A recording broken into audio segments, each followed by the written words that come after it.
Bienvenidos a Derecho a tu Alcance. Soy Cristina Coronado y a partir de este momento y durante la siguiente hora, ponte cómodo porque responderé a las preguntas que has enviado y que tienen que ver con el mundo jurídico, las situaciones que pasan en tu cotidianidad, cómo resolverlas, qué hacer desde el punto de vista legal, cómo hacer un trámite o hasta qué punto es cierto algo que nos han dicho por ahí en cuanto a las formas de manejar las cosas en lo que tiene que ver con el mundo de la ley.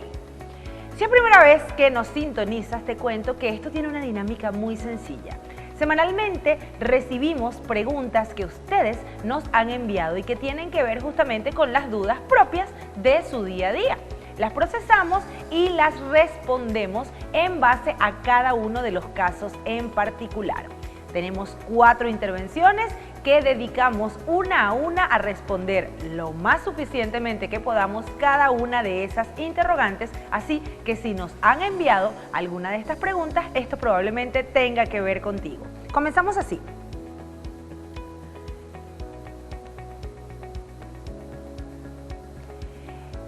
¿Es cierto que no estoy divorciado si no llevé el escrito a la notaría? Fíjense ustedes, en materia de divorcios se habla de sentencias, no se habla de escritos. Y efectivamente, una vez que se obtiene la disolución del vínculo matrimonial, la sentencia debe ser llevada al registro principal, no a la notaría. Por esta razón, cuando recibimos la sentencia de divorcio, aunque desde el punto de vista legal ya el vínculo se encuentra disuelto, tiene que hacerse la materialización desde el punto de vista registral a través de la figura del registro público en aras de hacer lo que se conoce como la oponibilidad a terceras personas, es decir, dar un carácter de publicidad avalado por un funcionario público que corrobora que ese expediente existe en el circuito judicial, que esa sentencia fue proferida dentro del marco legal y que el vínculo se encuentra completamente disuelto. Además de ello, existe una situación bien interesante que tiene que ver justamente con los actos de disposición una vez que se desvincula desde el punto de vista jurídico una persona de otra. Si ya usted se separó, si ya usted se divorció, usted debería hacer el cambio de su estado civil, porque se supone que usted sacó su cédula de casado y ahora su estado civil no vuelve a ser el de soltero, porque ese ya lo perdió al haberse casado, pero pasa a ser el de divorciado. Cuando colocamos en el registro principal esta inserción de la sentencia, estamos indicándole al mundo que nuestro estado civil cambió y que desde el punto de vista jurídico no tenemos ningún tipo de vínculo con esa persona que en algún momento lo tuvimos. Así las cosas desde el punto de vista negocial, si quien era su esposo o su esposa hace una transacción, usted no tiene ningún tipo de responsabilidad en ella ni ningún tipo de vínculo. Por esto es necesario que se sepa que una vez que se ha obtenido la sentencia de divorcio, esta sentencia se la entregan al abogado o a las partes, si no le dieron autorización al abogado, con varias copias certificadas. Copias que deben ser llevadas no solo al registro, sino a la jefatura civil en donde se llevó a cabo la unión matrimonial. ¿Y ello con qué fin? Con el fin de que en cada acta se coloque la nota al pie o se haga la salvedad de que este vínculo ya está disuelto. El hacerlo da la garantía desde el punto de vista jurídico que ya no existe justamente este nexo y le permitirá a usted hacer transacciones desde el punto de vista comercial en las que no tenga usted que presentar la autorización, la cédula y la firma de quien era su cónyuge. Recordemos que desde el punto de vista legal, cuando usted se encuentra casado y hace la compra de un apartamento o la venta de un vehículo o se incluye en una sociedad comprando acciones, todo esto implica una interferencia desde el punto de vista de lo que es el patrimonio de la comunidad conyugal. Esto afecta desde el punto de vista financiero y por esto ello debe ser autorizado por su pareja, por su cónyuge. ¿Qué ocurre?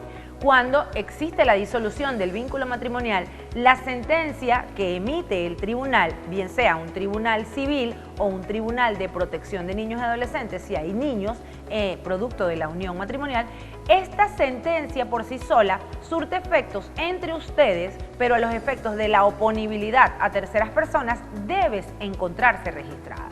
Por esta razón, cuando usted me pregunta si tiene el valor jurídico, si no ha sido llevada, y le aclaro la confusión, no es a la notaría, es al registro principal, debe usted saber que sí debe llevarla, debe formalizar el cambio, el traslado de esa figura jurídica del Estado civil en virtud de esta sentencia.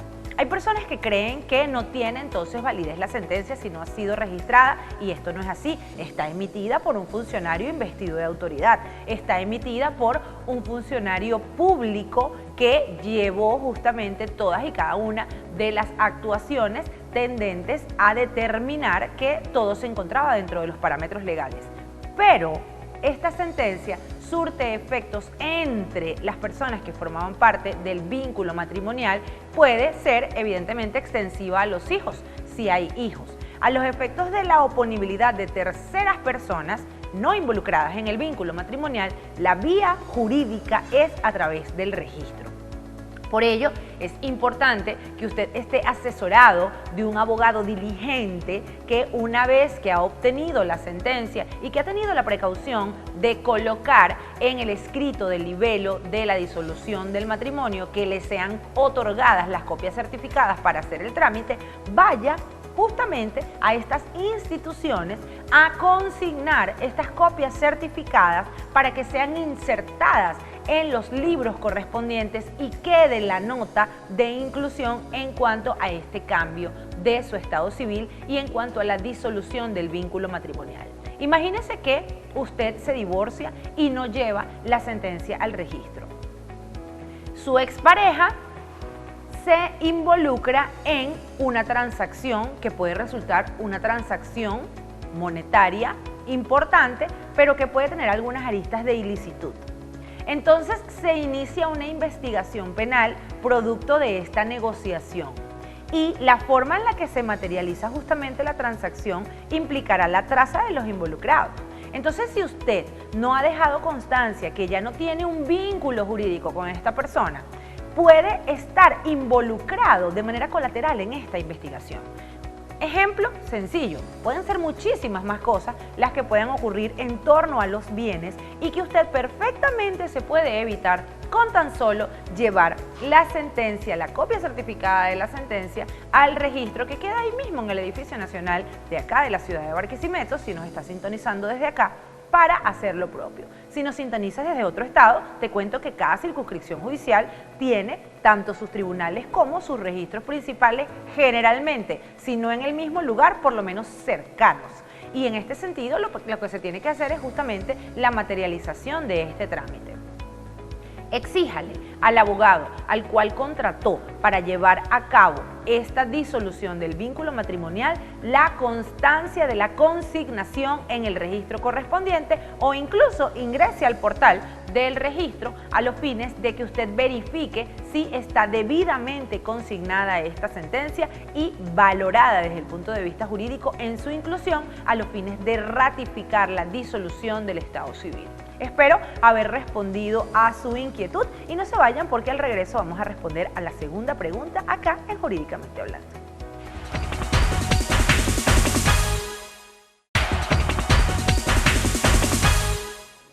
Estamos de vuelta en Derecho a tu Alcance, conversando el día de hoy acerca de las preguntas que nos han enviado y que tienen que ver con diferentes áreas del mundo jurídico. En este momento hay una pregunta bien particular y que se relaciona con algo que comúnmente las personas hacen, y es el tema de organizarse a nivel privado para obtener dividendos, para obtener ahorros, específicamente la figura de los llamados bolsos de ahorro. Dice así: si me anoté a un bolso y no me pagaron, ¿puedo denunciar a la persona por estafa? Fíjense ustedes, el tema de lo que tiene que ver con la captación de recursos del público es algo que es exclusivo de la banca nacional. ¿Qué significa eso de captar recursos del público? Cuando yo recibo dinero de otra persona con el fin de hacer un ahorro o con el fin de hacer una inversión con una promesa de un pago de un interés, yo estoy haciendo una transacción que es propia de la banca nacional. ¿Por qué razón existen leyes especializadas en la regulación de las actividades que tienen que ver con el ámbito financiero a nivel bancario? Porque es necesario que los estados de los países regulen justamente estas transacciones y estas actuaciones llevadas por los particulares, porque si no, cualquier persona entonces va a fungir como un banco. ¿Y cuál es la garantía para los individuos que depositan su dinero o hacen inversiones en la banca nacional? Justamente la garantía es que al ser una institución supervisada por la Superintendencia de Banco, entonces tendrá como responder desde el punto de vista legal con una garantía pecuniaria en el caso de que usted quiera un buen día retirar todos sus ahorros, por ponerle un ejemplo. En el supuesto negado que una entidad bancaria entre en una cantidad de criminales y roben la bóveda, las bancas se encuentran reaseguradas con otras compañías que son las que avalan la restitución del papel moneda o de los títulos valores que pudieran haber sido objetos de la delincuencia, por llamarlo de una forma. Y esto es así porque esta es la manera en la cual todos los estados han decidido organizarse en todo lo que tiene que ver con la materia financiera a nivel bancario. ¿Por qué digo todo esto? Porque cuando las personas a nivel particular se organizan para crear un bolso, para crear un sistema de ahorro o para crear un sistema de inversión, en donde en algunos casos ofrecen unos intereses que pueden resultar muy atractivos, pero que desde el punto de vista financiero son difíciles de alcanzar en tan corto tiempo, entonces nos damos cuenta que aquí hay un riesgo. Y el riesgo justamente viene en el entender que la persona que está recibiendo estos recursos no tiene un aval financiero ni una garantía presupuestaria con la cual pueda responder ante una eventualidad. No es un secreto para nadie que el tema de los bolsos ha sido una forma de ahorro que yo llamo una forma artesanal, una forma en algunos casos altamente riesgosa, porque si bien es cierto, tú como individuo puedes ser absolutamente responsable con el manejo de tu dinero, no es menos cierto que tú no puedes poner, en este caso, las manos en el fuego por otra persona que no depende de ti. Entonces tú no sabes hasta qué punto las otras personas que involucran ese círculo o ese llamado bolso son iguales de responsables con el dinero como lo eres tú. ¿Y por qué les digo todo esto? Porque es acá donde viene justamente este riesgo. ¿Qué pasa aquí? Aquí pasa que existen entonces responsabilidades tanto de la persona que organiza el famoso bolso como de las otras personas que no cancelaron.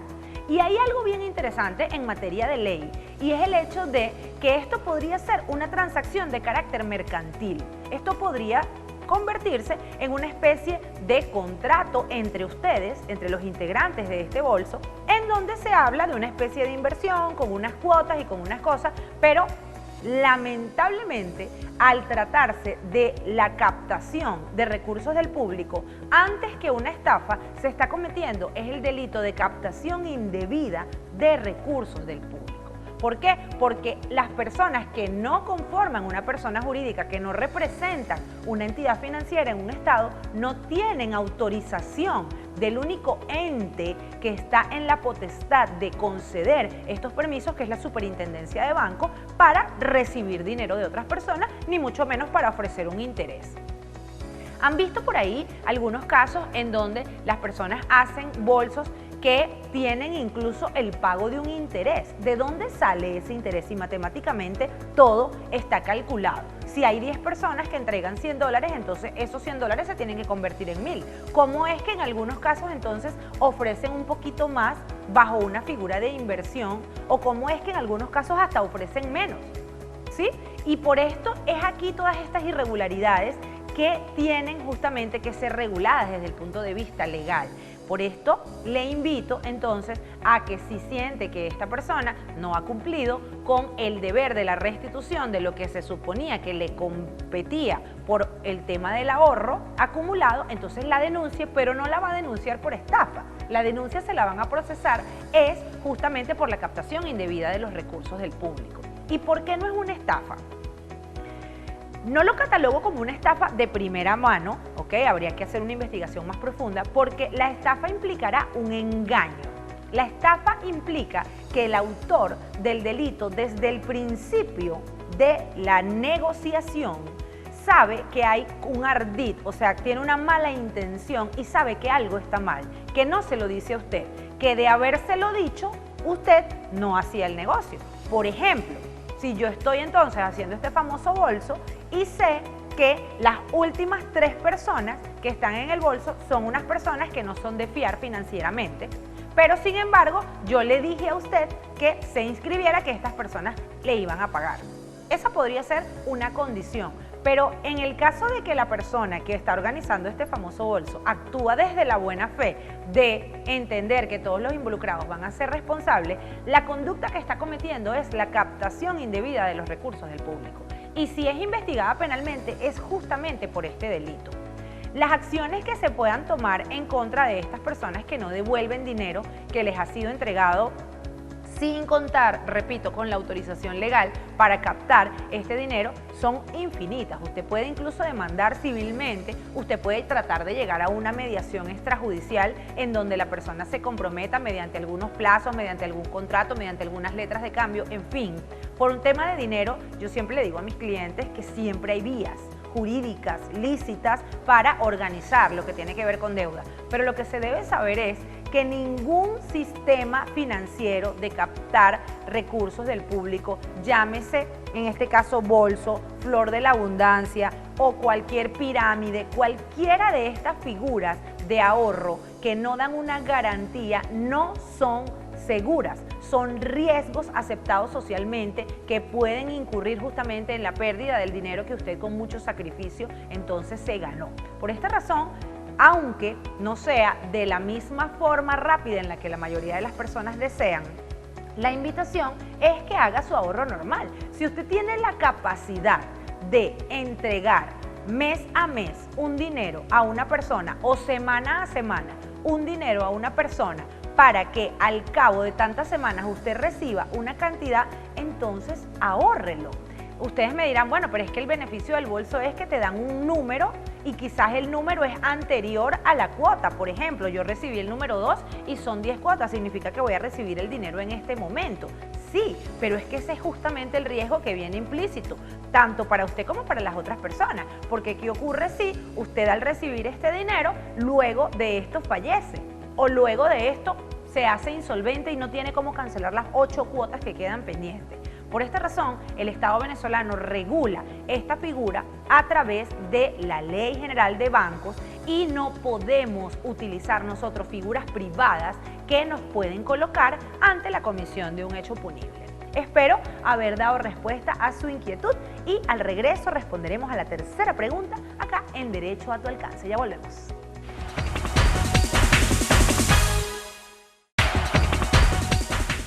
Estamos de vuelta en Derecho a tu Alcance respondiendo las preguntas que gentilmente nos han enviado y que día a día nos acercan más a conocer qué es lo que tiene que ver con nuestra realidad jurídica. En este momento vamos a hablar sobre maltrato animal y súper interesante esta pregunta que indica dónde y cómo se ventilan los casos de maltrato animal. Fíjense ustedes, en esta materia tan delicada, hay algo bien interesante que debemos partir en cuanto a su análisis y es el estado de peligrosidad de un individuo que es capaz de maltratar a un animal indefenso. ¿Y por qué digo esto? El derecho penal es una forma de control social y como quiera que las personas que vivimos en sociedad hemos acatado a través del contrato social el responder a esas normas que establece el Código Penal sobre lo que podemos y no podemos hacer, y si lo hacemos entonces tendremos una sanción. El tema del maltrato animal es una de las cosas que nos puede ayudar a medir los estados de peligrosidad de un individuo, porque si bien no se trata de una vida humana, se trata de una vida, se trata de un ser indefenso y que al analizar la conducta de un individuo que es capaz de hacerle daño a un animal que no tiene las herramientas para defenderse, entonces allí como sociedad podemos tener un interés predictivo en darnos cuenta qué clase de individuo es ese y qué tan riesgo puede significar para nosotros el encontrarnos cerca de él o de ella. El tema del maltrato animal es un tema complejo porque no se circunscribe solamente a los perritos o a los gaticos. De hecho, hay personas que pueden maltratar cualquier otro tipo de fauna silvestre o doméstica y esto evidentemente entonces coloca en la alarma pública a las personas que puedan tener conocimiento de ello. ¿A qué les invito y de qué manera se puede procesar este tipo de situaciones? Fíjense que algo que se está haciendo muy común es el hecho de generar contenido a través de los diferentes dispositivos móviles que todas las personas tienen. Muchas personas, sin necesidad de ser periodistas, prácticamente se han convertido en paparazzi porque el tener un teléfono a la mano con, la mayoría de los casos, buena resolución y con memoria suficiente para grabar contenido audiovisual, te permite justamente poder hacer lo necesario para grabar en tiempo real las situaciones que quieres denunciar. Fíjense que no es lo mismo hablar de un hecho en donde se formula una denuncia por algo que nos contaron a algo que nosotros tenemos en nuestros dispositivos. Vimos a nuestro vecino haciéndole daño a un perrito, a un gatico, a cualquier animal, o escuchamos a través de las paredes los ladridos, en este caso los aullidos de dolor o cualquier tipo de muestra sonora que evidencie que una mascota está siendo maltratada, en el caso de la fauna doméstica. Entonces nosotros podemos grabar contenido audiovisual que ayude a demostrar que este hecho ha pasado.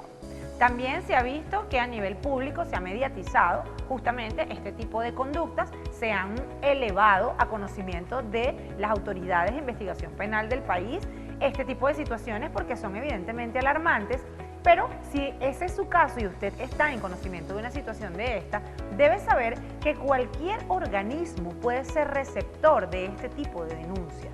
Usted, de hecho, si tiene cerca una comisaría de policía o un cuerpo de investigaciones científicas, penales y criminalísticas o una sede del Ministerio Público, puede ir y denunciar. Incluso si usted ve un punto de control de la Guardia Nacional y usted sabe de una persona que está cometiendo este tipo de conductas, usted perfectamente puede ir y establecer categóricamente qué fue lo que pasó.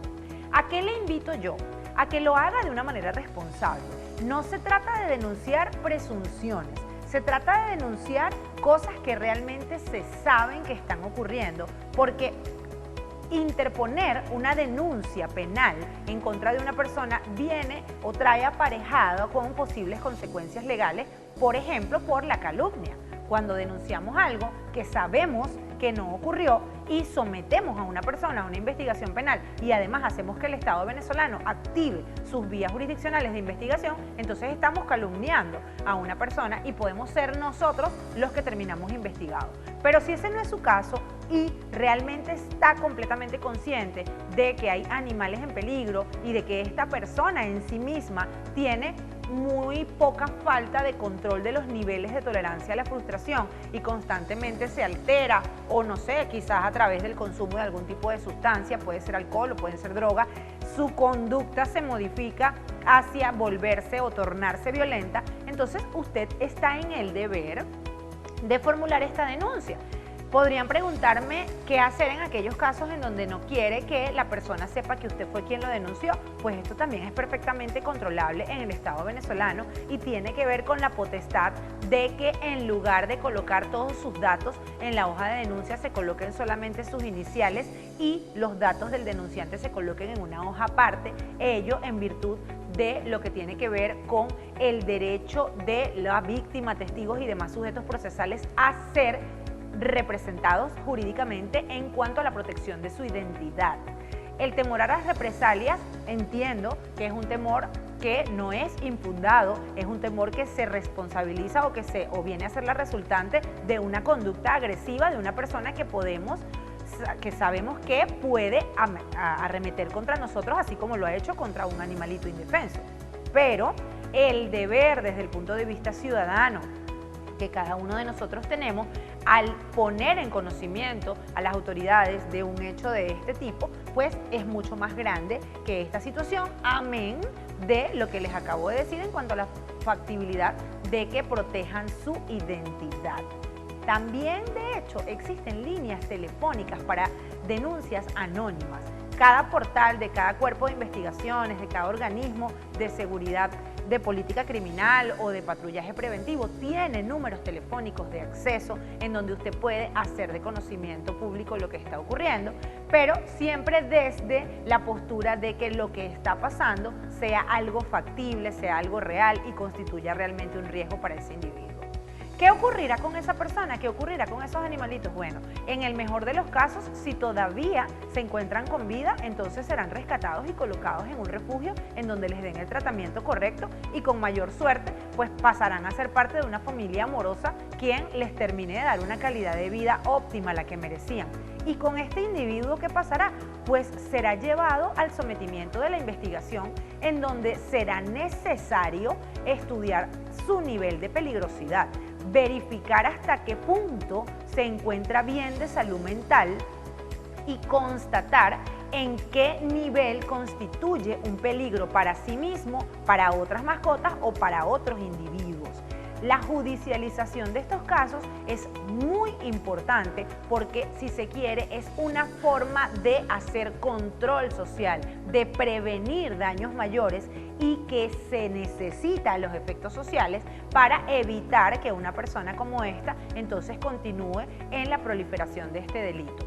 En materia de agresiones a animales, ocurre que la persona va satisfaciendo ese deseo morboso y evidentemente reprochable de hacerle daño a este ser vivo y luego esto se va incrementando. De hecho, podríamos hasta decir que en muchos casos un agresor de animales, un maltratador de animales, lo hace de manera serial, lo hace serializado. Se calma por un tiempo, luego se enfría, como se conoce en perfilación criminal, y vuelve a hacerlo. Pero la cuestión es que puede volver a hacerlo contra otras mascotas y quizás esa sensación que se ha ido alimentando en esa persona ya luego no satisfaga y va a querer hacerlo quizás contra más animales o peor aún, contra otras personas. Por ello es tan necesario que este tipo de conductas sean controladas a los fines de evitar que se repercutan y perpetúen y además que se repitan en otros individuos.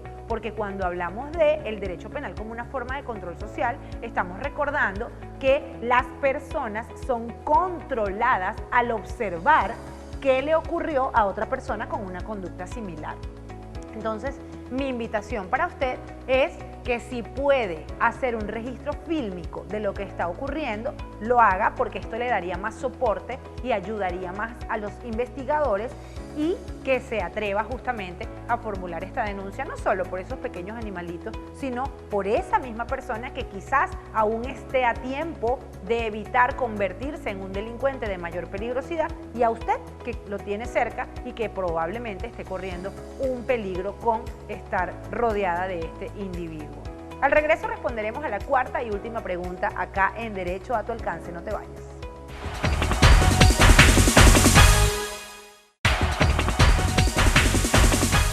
De vuelta en Derecho a tu Alcance contestando esas preguntas que nos han enviado y que tienen que ver con esas dudas jurídicas que quizás le puedan servir a otras personas porque pueden estar pasando por una situación similar.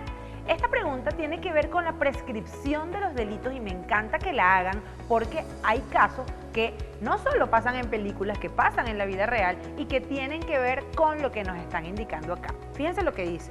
Si una persona comete un delito y se esconde por 20 años, puede ser llevada a la cárcel. Fíjense qué interesante todo lo que tiene que ver con el tema de la prescripción. Cuando hablamos de los delitos, existirán dos tipos de delitos.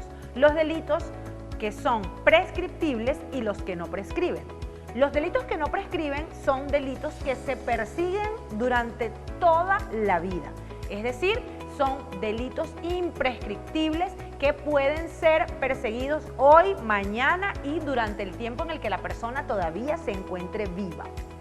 Pero en el caso de los delitos que no tienen esta condición, entonces sí estamos hablando de la posibilidad de que con el transcurso del tiempo ya no tenga la persona o el Estado venezolano como titular de la acción penal la capacidad de aprehender a este individuo o de perseguirlo penalmente porque ya pasó el tiempo de persecución.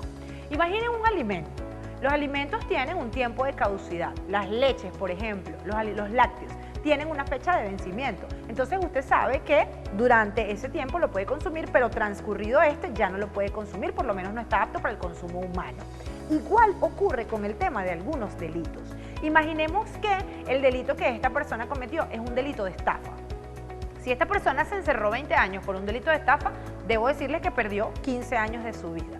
Y ojo con esto, porque no quiero que se malinterprete que estoy invitando a las personas a que cometan delitos y se encierren en sus casas, porque en realidad esto no es una forma de reinserción social y no es una forma de que la persona que delinque pague su deuda con la sociedad.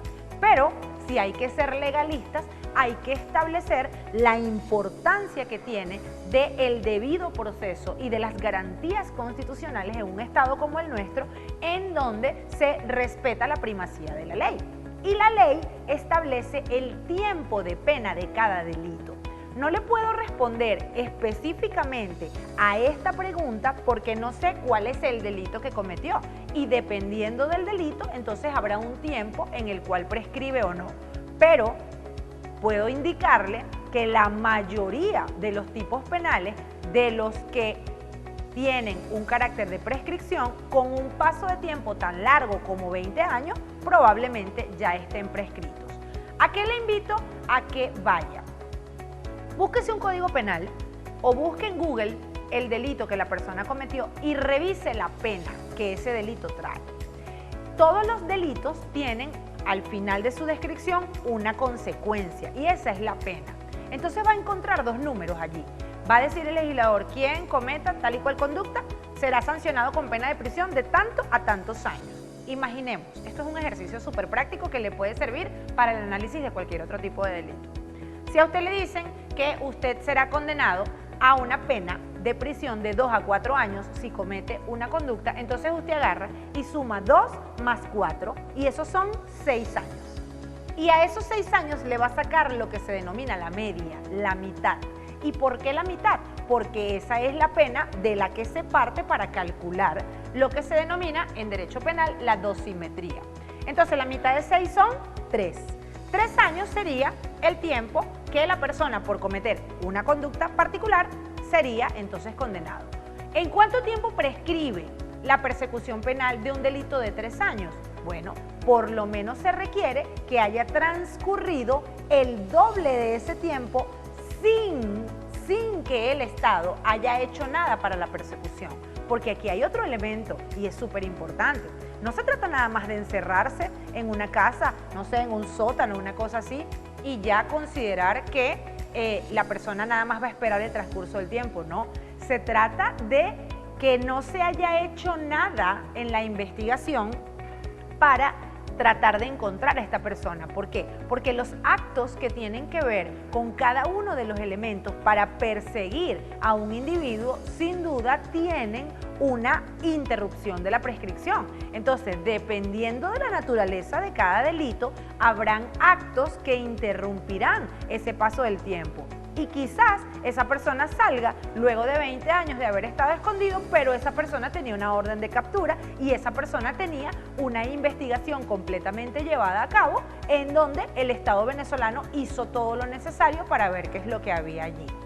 Le repito, cada caso es muy particular. En derecho penal nosotros nunca utilizamos la analogía, es decir, las cosas aunque se parezcan no pueden ser iguales en derecho penal, porque cada caso es muy particular. Mi consejo para usted es que se comunique a través de nosotros y nos indique exactamente cuál fue el delito que se cometió e incluso permita que se haga la verificación de la existencia o no del expediente, porque sí, probablemente en algunos casos esto haya transcurrido un tiempo para declarar la extinción de la acción penal, pero ¿qué pasa si no?